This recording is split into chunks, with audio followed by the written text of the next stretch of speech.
Bismillahirrahmanirrahim. Assalamualaikum. Baiklah, untuk hari ini Ustazah akan sambung lagi subjek pendidikan Islam tahun 4 di bawah bidang Al-Quran yang bertajuk Tadabbur Surah Al-Ikhlas. Tajuk apa ya hari ini? Tadabbur Surah Al-Ikhlas. Baiklah, murid-murid juga boleh merujuk buku teks halaman 26 hingga 29.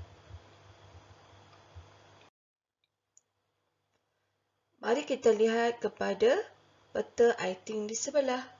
Peta apa ini ya murid-murid? Ya, peta bulatan. Baiklah, mari kita lihat penerangan ringkas tentang surah Al-Ikhlas. Pertama, ia mengandungi 4 ayat. Surah ke-112 dalam Al-Quran dan surah Makkiyah ialah surah yang diturunkan di Mekah.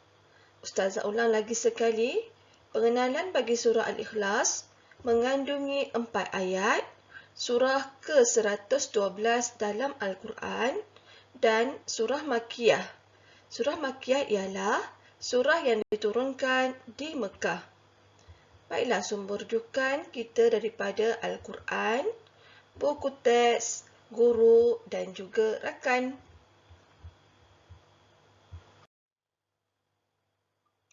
Apakah pula maksud surah Al-Ikhlas? Bagi ayat pertama, A'udzubillahi minasyaitanirrajim.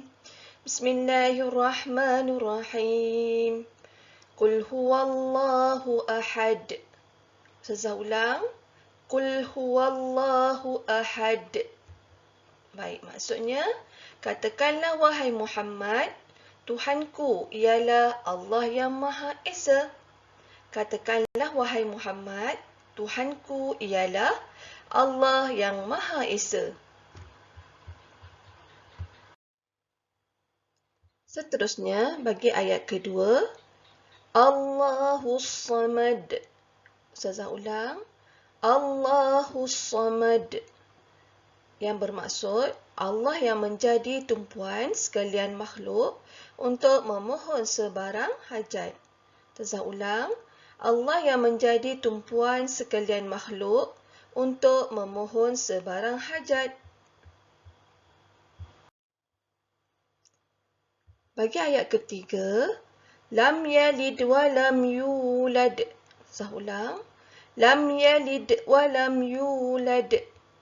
Yang bermaksud, ia tiada beranak dan ia pula tidak diperanakkan. Ia tiada beranak dan ia pula tidak diperanakkan.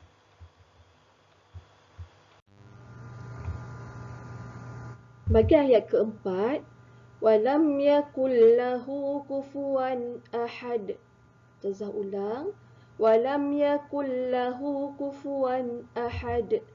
Yang bermaksud, dan tidak ada sesiapa pun yang setara dengannya. Dan tidak ada sesiapa pun yang setara dengannya. Di sini nilainya ialah percaya dengan penuh keyakinan akan keesaan Allah Subhanahu Wa Taala. Mari kita lihat pengenalan surah Al-Ikhlas. Pertama, surah ini dikenali dengan surah Al-Ikhlas kerana menegaskan kemurnian tauhid kepada Allah. Kedua, Allah memiliki sifat sempurna yang menafikan segala bentuk perkara syirik kepadanya. Dan yang ketiga, sesungguhnya tidak ada sesuatu makhluk yang menyamai dan menandinginya. Seterusnya, tuntutan surah Al-Ikhlas ialah bagi ayat pertama, iaitu Qul huwallahu ahad.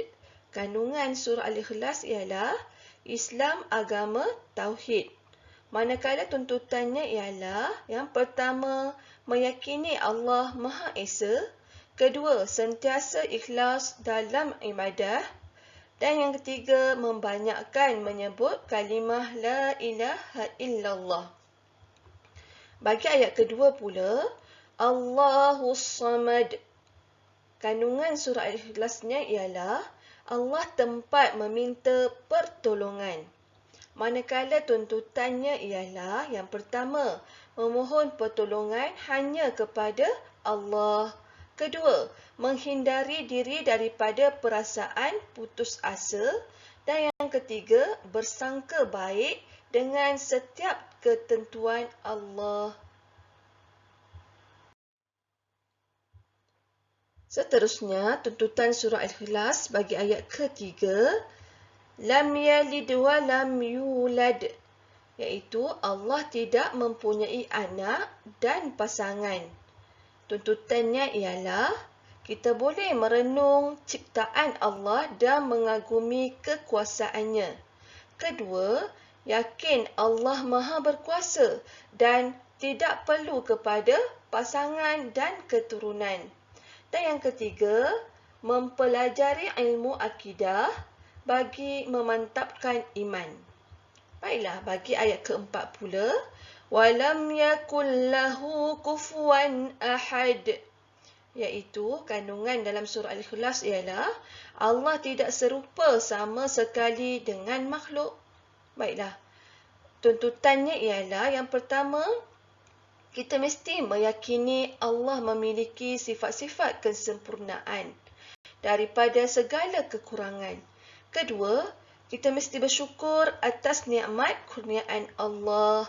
Dan yang terakhir, menginsafi kelemahan diri. Seterusnya, kepentingan surah Al-Ikhlas.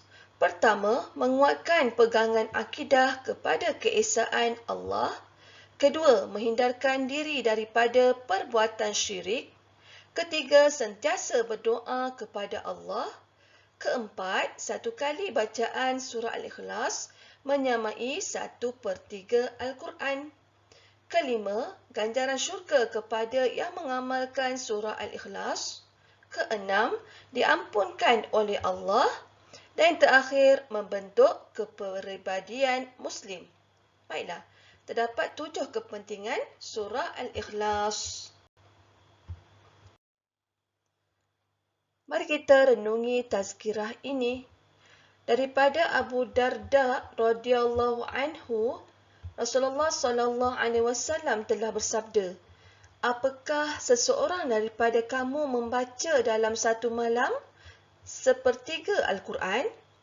Mereka pun berkata, dan siapa antara kami mampu membaca 1/3 Al-Quran dalam satu malam? Rasulullah sallallahu alaihi wasallam bersabda, Qul huwallahu ahad, sebanding dengan 1/3 Al-Quran. Ya murid-murid, di sini dalam hadis ini Rasulullah menegaskan bahawa mampukah di antara kita untuk membaca 1/3 Al-Quran dalam pada satu malam? Tidak seorang pun yang mampu, kan? Jadi Rasulullah telah bersabda bahawa surah Al-Ikhlas, iaitu yang bermula dengan ayat Qul huwallahu ahad, menyamai 1/3 Al-Quran. Besar ya fadilat membaca surah Qul huwallahu ahad ini, surah Al-Ikhlas ini. Marilah kita sama-sama mengamalkannya dalam kehidupan seharian. Semoga berjumpa lagi dalam pembelajaran akan datang. Terima kasih di atas tumpuan dan perhatian yang diberikan. Wabillahi taufiq wal hidayah. Wassalamualaikum warahmatullahi wabarakatuh.